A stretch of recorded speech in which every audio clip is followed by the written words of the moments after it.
excited to speak with all of you today about images in the women's suffrage movement. So throughout the seminar, you've been thinking about images during this 19th century period, and specifically today, we're going to think about the ways that images really constructed gender roles, particularly in the 19th century, and the ways that activists use images to shape, alter, change gender roles during this time period too. So what I'd like actually to start off with is just to think about the ways that these images are part of our culture today. And one is the ways that portraits, like Susan B. Anthony's portrait, which we see in this 2017 Women's March parade. We see Susan B. Anthony's portrait. She's the closest head to us with these circle glasses. And we see this march down Pennsylvania Avenue, and this emphasis on this very celebrated 19th century women's rights leader. And we'll talk today about how she became such a famous suffragist, not only in the 19th century, but also today. And I want to also think back to another parade in 1913, where we have Inez Milholland down the same street in Washington, D.C., Pennsylvania Avenue. And one of the reasons why I'm pointing to this image and how it connects to our current, political and social movement culture is because of this image that was very popular in June of 2020, which is related to the Black Lives Matter movement. It's Breonna Noble riding in a horse in Oakland, California. And this image was a viral sensation. Perhaps you all saw it. But there's a really interesting similarity between these two women who are riding horses in these urban areas as symbols of these political causes that really gives us a sense of how the similarities between these suffrage images that were so famous of Inez Milholland from 1913 and images that really still resonate with us today. In fact, this Breonna actually became a spokesperson for Xfinity. So she ended up, this image ended up not only selling, kind of promoting a particular idea, but also selling a particular product. Another recent protest image that you all might remember was this Black Lives Matter being painted outside of Washington, D.C. And you might also know that suffragists were actually the first group to protest right outside the White House, to picket the White House in 1917. They're the ones that really made this space around the White House such an important place for political protest. And so 100 years later, just over 100 years later, it remains that way today. And if you've ever been to Washington, D.C., you've probably seen someone outside the White House protesting something. And it's because of these, famous protests, these famous images of these famous protests, that we've gotten to that, where the place outside of the White House is so important to our political movements. Another image that is probably crossed your news media consumption over the past several years are images of women wearing white, particularly leading political figures. This is a group from a State of the Union address, all wearing white, and they're wearing white to recall the suffragists in particular. So actually the suffragists wore white, as we saw with Inez Milholland's photograph from the 1913 parade. They wore white at a lot of their parades and processions, and they did it for two reasons. One was to emphasize their morality, their virtue, to suggest that they were kind of pure and all of the kind of connotations that white might have for us.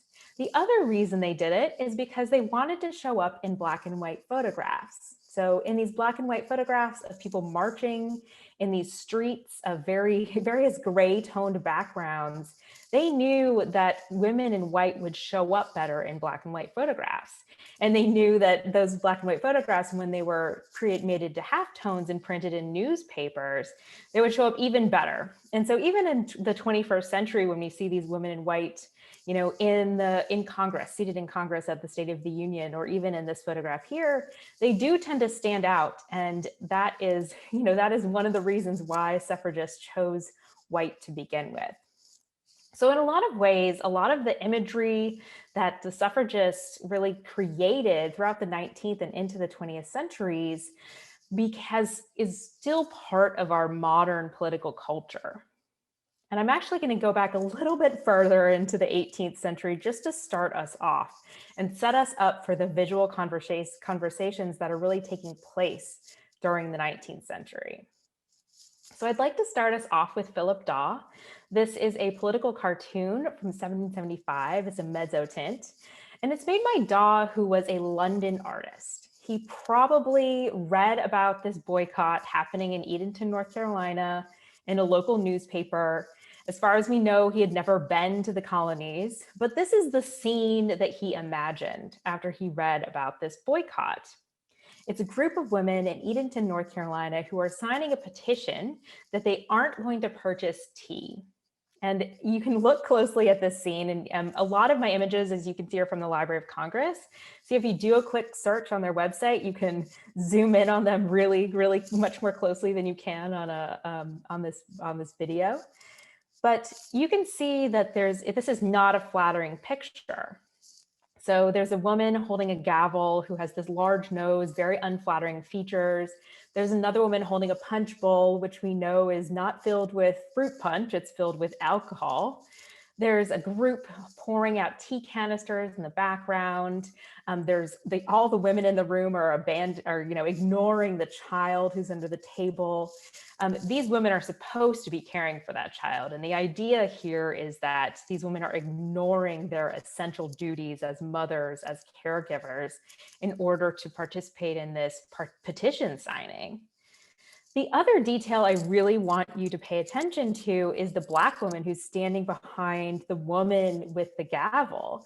She's holding a quill and an inkwell, and she's not only supporting these women in their participation, she's also looking very eager to sign herself. She looks interested in the process, interested in participating. And so this image is doing at least two things that I want to really point out to us. One is it's challenging the patriarchy. It's challenging the gender hierarchy. It's suggesting that if women participate in politics, it will turn topsy-turvy the gender roles that colonists are experiencing in American society in the 18th century, right? It'll make women more masculine. It'll mean that women are abandoning their families and ignoring their children. The enslaved woman that we see here really also emphasizes that this petition, this scene, is challenging the racial hierarchy. It's challenging white supremacy. It's challenging the dominance of slavery, which is a really central economic driver in the British colonies during the late 18th century. So the idea here is to laugh at these women, to mock them, to not take them seriously. And it's also expressing anxieties about whether this rebellion that is starting in the colonies might not just challenge the British government, the British Empire as they know it, but might also be part of this challenge of gender and racial hierarchies.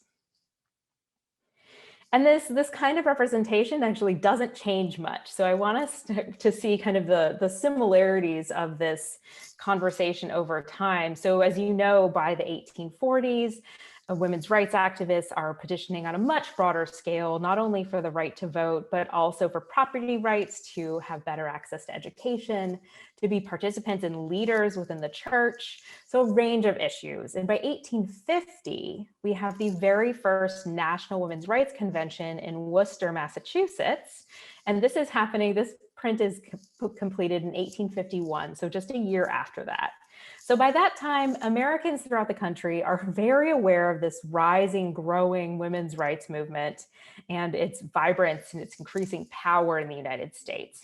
And yet the images are changing very little. This is about 75 years after that previous image. We see a woman in the center who is Mrs. Turkey. She's smoking, she's wearing bloomers, she's showing us her ankle, which may not seem very scandalous to us in the 21st century, but would have been remarkable in 1851. She has her hand fairly condescendingly placed on this man's head who's hunched over, kind of looking like an older woman mending clothes, doing these menial tasks. Both of them are ignoring the child who is crying in the front of the room. You know, his banner says, "No more Papa and Mama." In the background, we have these two women, both holding banners as well, also wearing bloomers. One says, "No more basement and kitchen." And I think she's intending to represent a servant, a working class woman. And the other one is a Black woman who's smoking a pipe, and she has a sign protesting slavery. So we have this scene that's very much kind of in the same world as the previous one. It's suggesting that if women gain rights, if women seek power and win power, they're going to abandon their domestic duties. They're going to force men to become more womanly. And it's going to lead to other changes, including challenging the class hierarchies, like we see with this domestic servant, as well as the racial hierarchies and the system of slavery. All of these things are wrapped up in this 1851 print. And this is the moment when there are a lot of these prints in an incredibly broad scale, right? We know that this is the moment where illustrated newspapers are on the rise. These engravings are ever more popular. And so I just want to give you a sense of the breadth of these by showing you this other one from 1851 from Harper's New Monthly Magazine. Very similar tropes. We have a woman smoking a cigar, women wearing men's clothing, women such as the top hat, women wearing bloomers. And I should note that these bloomer skirts are very short. In reality, a lot of women who wore bloomers, the skirts were down to their ankles. We have another woman off to the right side pulling up her bloomer pants, kind of showing us her ankle again. And we also in this image have two women with their backs toward us who are actually linking arms, giving us a suggestion that these women are so reliant on each other and so interested in only promoting the interests perhaps of other women that they're romantically interested in other women as well, and can kind of fully abandon men in this version of their reality. And so I want to kind of connect this to some of the Civil War imagery that you've probably been talking about in many of your other conversations, because by the time we get to the Civil War era, the mid-19th century, this association between women's dress with weakness, with frivolity, with the kind of person you don't take very seriously politically or otherwise, becomes part of a meme related to the capture of Jefferson Davis after the Civil War, because he is caught wearing women's clothing. And this becomes an incredibly popular image to reproduce in a variety of ways. So for example, here are some Carte De Visite versions of this image. And if you do some quick searching, you can find many, many more examples of this. And this joke really only works if you think of men in women's clothing as women's clothing as being this kind of signifier that you are less than, that you are weaker, that you are worth mocking, that it's laughable, right? So it's the signifier that he is no longer a powerful person when we see him in women's clothing like this. So this is the ways that, even women's rights imagery, when we see them wearing bloomers, this is suggesting that they're wearing masculine clothing, that they are slightly more powerful. This is the way that these clothing act as signifiers of their power and their gender roles during this time period. So I want to jump, this is right around the same time period as the last couple images we looked at, 1869. So just after the Civil War. And as you all know, in the immediate aftermath of the Civil War, people are considering what to do next. By 1869, Americans are debating the 15th Amendment. It's about to be ratified. 15th Amendment, of course, prohibits voter discrimination based on race and effectively enfranchises Black men. And so in this moment, people are also wondering, should women get the vote too? And so this image by Currier and Ives, this lithograph, actually suggests that what will happen if women win the vote. And it looks to all of us, very similar to what we've been seeing, right? We see women in slightly more traditional clothing, but they are wearing kind of frivolous, outlandish versions of that clothing. Their hair is is poofed up far larger than their heads. There are extravagant bows. It's really to emphasize that they are kind of too interested in fashions and not practical enough to be proper, voters. One of the kind of favorite details of the scene is the vote for the celebrated man tamer, Susan Sharptongue. What I think this phrase really explicitly says a lot about what they think about women in politics at the time, and in fact refers to a lot about what people say in politics, even about women in politics, even in the 21st century. The other detail about this scene that I want to make sure we point out is this man carrying a baby, which is a very popular trope that's repeated over and over again in these anti-women's rights images. And we see this woman telling him that he needs to take care of the baby, and this man just absolutely appalled that he's going to have to take care of this task. So these anti-women's rights images, as you can see, this is a century after the very first historical image that I showed you. They remain fairly consistent over time, and they really do through the end of the suffrage movement in 1920 with the passage of the 19th Amendment. And in fact, a lot of these anti-women's rights images, these themes, still are part of our anti-feminist imagery of the 21st century too. And so you can see why suffragists like Sojourner Truth and Elizabeth Cady Stanton worked very hard to challenge these ideas. And so one of the things that you can probably already tell about these anti-women's rights images is that they're not coordinated, right? They are not, these publishers, these editors, these artists, they aren't in a group together all deciding to coordinate attack against the women's rights movement. This is simply a more disorganized, loose affiliation where every publisher knows that majority of their readers are against women's voting rights. So if they publish these images in their illustrated newspaper, most of their readers will support them. And so one change we have in the 1860s, as you know, is that Carte De Visite become so very popular. And suffragists have very little control over mainstream news consumption, news publications, but Carte De Visites they can control. They can take these photographs, they can sell them to at least their supporters and perhaps even a broader public through a studio. And Sojourner Truth is really the first activist to do this very effectively in a very coordinated way. This is one of her many photographs. A lot of her photographs, she looks very similar. So this is a very thoughtfully posed portrait.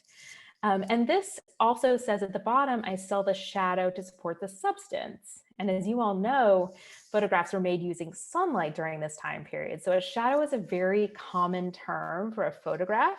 And she's selling this shadow to support the substance, which is not only herself, because she is a professional reformer and she lives off of the money she makes as a reformer, but also her substantial reforms. So she puts money into supporting herself, but also the causes that she works toward. So she's an anti-slavery and women's rights activist who by the 1860s is a very popular lecturer, kind of very famous in reformer circles.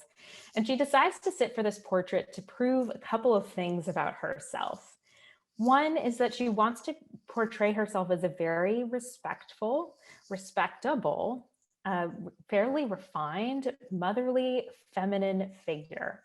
And so we can see that all of the details, the props in this scene are part of that image, right? We have this kind of suggestion of domesticity with the arrangement of flowers on the table, with the book on the table and the tablecloth, as well as the suggestion of kind of womanly activities with the knitting. She's also emphasizing that she is a very matronly, respectable woman with her clothes. They're not overly frivolous or fashionable. They're fairly simple. And they really emphasize that she is a working woman, especially because of her head wrap. In contrast, we have Elizabeth Cady Stanton and Susan B. Anthony, who are far less interested or concerned with appearing domestic or motherly. In fact, the expressions on their faces are very different. They look more aggressive, defiant. They have a little bit less to prove than Sojourner Truth. Sojourner Truth is not only challenging the anti-women's rights cartoons that we were looking at, she's also challenging the racist stereotypes that are so popular at the time as well. So Elizabeth Cady Stanton and Susan B. Anthony see the success of distributing a portrait like Sojourner Truth's. They see the interest in them, the ways that it can challenge these dominant ideas about women's rights leaders, and they decide to do their own portrait in 1870. You can see that they are more interested in showing a little bit more about their fashions. They've got these lacy out shawl in this lacy color, and you can see more jewelry with them. So they're clearly wealthier than Sojourner Truth is, but they are really emphasizing that they are leaders of a movement, that you better not cross them, and that they are going to be pushing forward together. And this doesn't change anti-women's rights cartoons too much, but it does in one really significant way. And that is the previous illustrations we were looking at often really emphasize nameless, generic women. But once women's individual portraits, like Susan B. Anthony's, become more familiar, the cartoonists actually specify which suffragists that they are making fun of. And you can see that Thomas West here basically exactly copied this 1870 portrait in this illustration. And it's very similar to the other cartoons that we were looking at earlier. We have Susan B. Anthony wearing very masculine looking clothing. Her skirt is too short. She's got boots on, and the boots even have spurs on them. In the background, we have a women's political rally, and this is from 1873, so women were not yet having these kinds of political protests and rallies yet. We also have a woman who's a police officer, and two men who are doing domestic tasks, including holding a baby and grocery shopping. So very similar to the other images that we were looking at, but slightly updated in that we can tell immediately that it's Susan B. Anthony.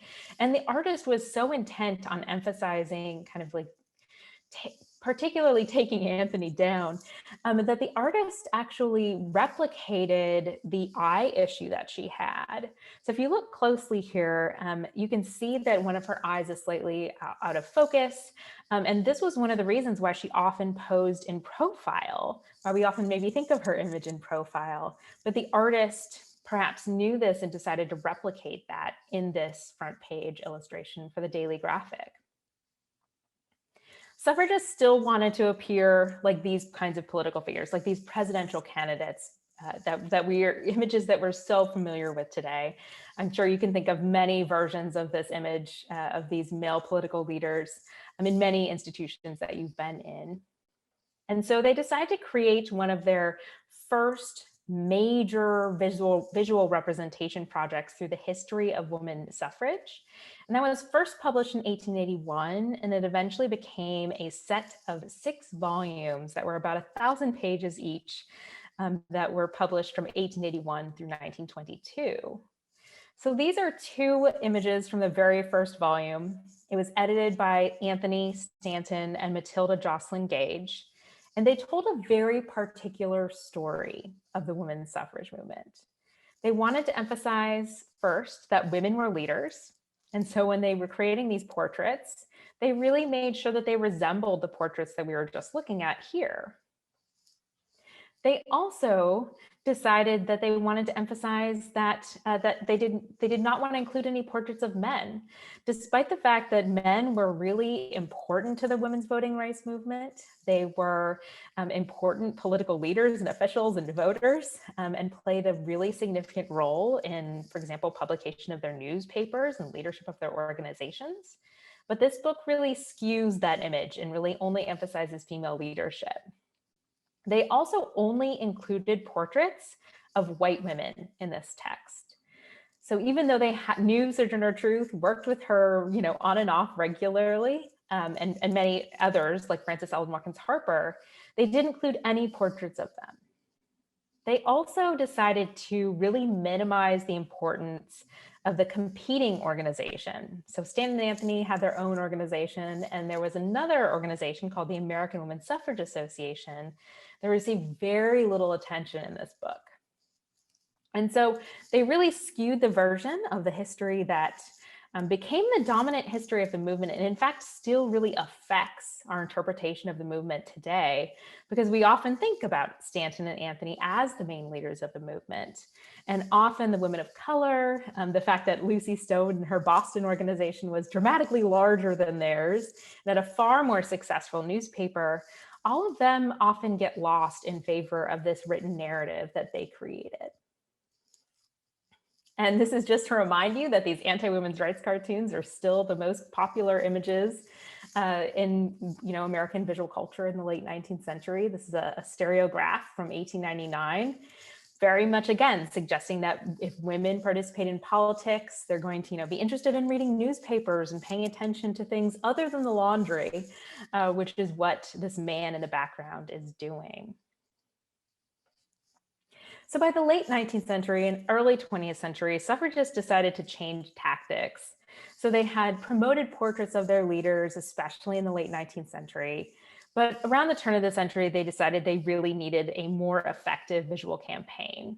And they needed to respond directly to these political cartoons that suggested that if women win political rights, that they will become manly, right? So this is why imagery like this becomes really the dominant kind of imagery produced by suffragists. This is imagery that really emphasizes that white women need the vote in order to be better mothers.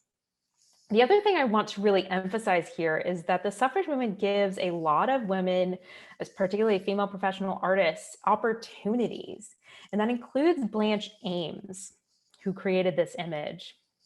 It was published in the Women's Journal as well as the Boston Transcript, and it's called Double the Power of the Home, 2 Good Votes Are Better Than One. And I want us to pay attention to that word, that phrase, 2 good votes. So this is an emphasis on who Blanche Ames and many other suffragists like her think of as a good voter, right? So we see this white mother with her children, 3 children around her, in this ideal home. It has a God bless our home sign in the back, a tea kettle on the stove steaming away. And this is the kind of good voter that Blanche Ames and so many others envision. And so people who maybe can't have one parent stay at home with their children, so people who don't have as much money as this woman, or people of color, or an immigrant perhaps, these people are not kind of included in this propaganda representation of why women need the vote. And this, as I said, is a very popular kind of component of the suffrage campaign. This image is by Rose O'Neill, who was another famous professional female artist of the time. She, you might remember, be familiar with the design. She also designed the Cupid doll. And it says, "Give mother the vote, we need it." Votes for our mothers is kind of part of protecting their food, their health, their play, their homes, their schools, etc. So these are all the reasons why suffragists and many others are arguing that women need the vote. And there's also an emphasis in response to those political cartoons that women who are suffragists are also fashionable and very feminine. So this is kind of the before and after image by Boardman Robinson from 1911, showing what suffragists used to look like in popular culture. This very frumpy woman with glasses and her skirt's a little too short and with this long kind of frumpy jacket, shifting to this kind of more idealized elite fashionable type with this extravagant feathered hat, who looks very similar to this representation of this ideal white female type, the Gibson girl from this era. And you can imagine why women of color like Mary Church Terrell are trying to be included in this imagery, right? So women's suffrage imagery that's created by these mainstream white organizations who are led by white women really focuses on promoting the vote for white women in particular. And none of their imagery emphasizes that they're also fighting for the vote for women of color. Mary Church Terrell was born enslaved, but she became one of the first women in the United States to earn both first Black woman in the United States to earn both a bachelor's and master's degree. She actually was also elected to be the first president of the National Association of Colored Women, which was founded in 1896. And this organization was different from other suffrage organizations. They supported the vote, they wanted the vote for women, but they were also thinking more broadly about gender and race-based issues. So they were thinking about protecting the vote for Black men who were losing it on a broad scale in the South by the 1890s. They were thinking about anti-segregation, anti-lynching. They were thinking about how to educate their children better. So it was a much more broad movement. And Mary Church Terrell, as you can see from this image, and many others of her like it, she really emphasizes that she and her fellow Black women's rights activists are extraordinarily respectable, refined, elegant. She was very interested in fashion. And you can see this, she often has extravagant hats on herself in these images. She was a fairly wealthy woman, a fairly elite woman in Washington, D.C. at the time. And you can see the similarities between her and this image from one of her speeches and this representation of an idealized so-called new Negro woman from 1904, right? So, and it's not that dissimilar in silhouette, in hairstyle, in dress from the Gibson girl ideal that we were looking at just a moment ago. And I want to kind of also mention this image because unlike all the images I've shown you so far, this one is really unusual. So all the anti-women's rights cartoons, you could find many others like it. But this is the only one that I found in my research that emphasized that Black women needed the vote in order to be good mothers, in order to protect their families. So this is from the 1910s. This is the South's Battalion of Death, What Votes for Women Means to the South. And unfortunately, the National Association of Colored Women did not have the funds or resources or people power to create the same kind of propaganda that the white women's organizations did, despite the fact that Terrell actually advocated for a portion of the organization and budget to be spent on visual campaigning. But the NAACP actually created this for the crisis. And so this is kind of one of the few pro-women's voting rights propaganda pieces we have that really emphasizes Black women need this political power.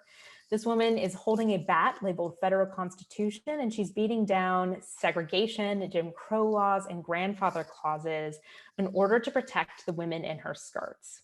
And so this is really emphasizing that not only white women need the vote, but Black women do too. And for a very similar reason, which is to protect their families.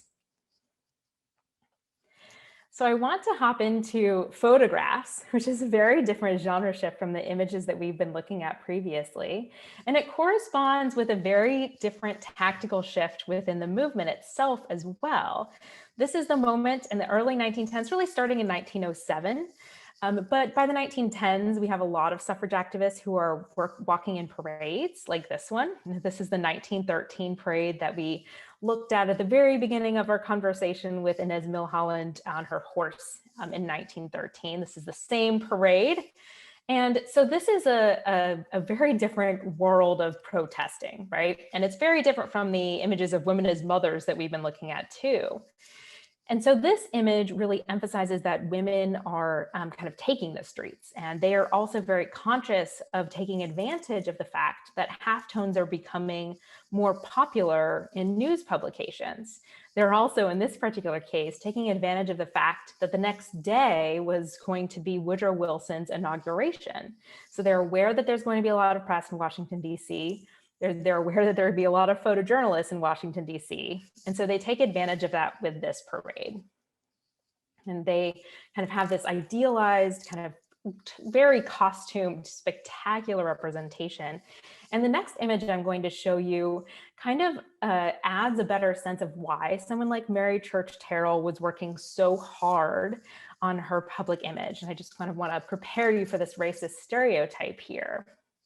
This is from Puck, from 1913, and it's making fun of the women who were participating in the 1913 parade. The white women who were organizing it did not want to have Black and white women march together. So originally they were open to it, but then a contingent of suffragists protested against it. And that's what we see here. We see this white woman who is appalled that these Black women want to march with her to also ask for the vote. And we can see that this cartoon is doing two things. It's making fun of the suffragists who don't want them to participate, but it's also a racist stereotype of these Black women who want to march in the parade as well. It's emphasizing facial features. They don't have idealized body types. Their fashions are not current. And so we can see that this is kind of doing both things, and we can understand why someone like Mary Church Terrell, who wants to emphasize that Black women are these respectable, refined, elegant leaders, is doing the work that she's doing. And so when we're thinking about these political protests, I mean, ultimately, in the 1913 parade, Ida B. Wells marches in that parade, Mary Church Terrell marches in that parade, and she actually is able to get a contingent of Delta Sigma Theta college students from Howard University to march in that parade too. It was far more integrated than that cartoon suggests. But we should also remember that these Black women who were marching in the parade were far more threatened as well. They were more susceptible to violence. They were more susceptible even to critique from their fellow marchers. Mary Church Terrell also participated in the pickets in Washington, D.C. that I mentioned at the very beginning. These are, as I said, the very first pickets at the White House. And they started putting these pickets together in January of 1917, which, as you might know, is the same year, the same month that the United States is entering World War I. So there's a lot of controversy over whether they should be doing this at the time. And I would argue that we need both these pickets and the publicity they attract, these photographs that are published across the United States. As you all know, they were ultimately arrested, sent to workhouses, went on hunger strikes, and were force-fed. And all of that garnered significant publicity. Not to mention the fact that, the president drove by them every day in and out of the White House, could see them from his windows. Him and many other politicians were having to kind of deal with the consequences of this protest. And yet, one of the really powerful images that the suffragists really made a compelling case for is this idea that women were participating in the war effort, were patriotic citizens, were motherly caregivers, like the poster we see here. We can see that this is a direct kind of continuation of that suffrage imagery we were looking at a moment ago. It says the greatest mother in the world. This greatest mother in the world is the mother who is a citizen, who is willing to extend her caregiving expertise in support of her country, not just as a voter, as the suffrage propaganda emphasized, but as a nurse in this particular case. So I want to emphasize that although this isn't technically a suffrage poster, this is an image that's very much building off the rhetoric, the imagery of those suffrage campaigns from earlier that we discussed.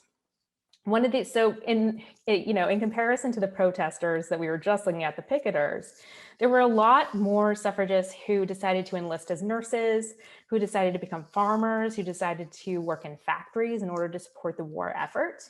And ultimately, their existence really became the reason why a lot of political officials, including Woodrow Wilson himself, they used these women as examples for why they were supporting women's voting rights. They said that women were, being patriotic citizens, demonstrating their support for the nation in these various ways. Rarely acknowledged the importance of these picketers at the White House, but I think we can agree that it was really the combination of these two kinds of popular images, whether controversial, which kept them in the news, kept them on people's minds, and this more moderate and even conservative representation that gave more conservative politicians and officials, more moderate politicians and officials too, kind of an argument, a case for why they are making this decision. And ultimately, a lot of a lot of women did not gain the right to vote with the passage of the 19th Amendment, and it is reflected very much by the imagery that we've been looking at, right? So the 19th Amendment declares that it prohibits voter discrimination based on gender, based on sex. And so this basically means that any state laws that put into place grandfather clauses, poll taxes, literacy tests, anything that prohibits, Native American women don't even have citizenship rights on the whole. Asian American women don't win them until the 1940s. So this 19th Amendment really most effectively enfranchises white women. And we can see that a lot of the propaganda is reflective of that too. We can see that a lot of suffrage organizations were specifically fighting for the vote for white women as well. So if you're interested in finding out more, this is the name of my book, and I'd be delighted to chat more about this with you. I'm excited for our Q&A as well too. So thank you.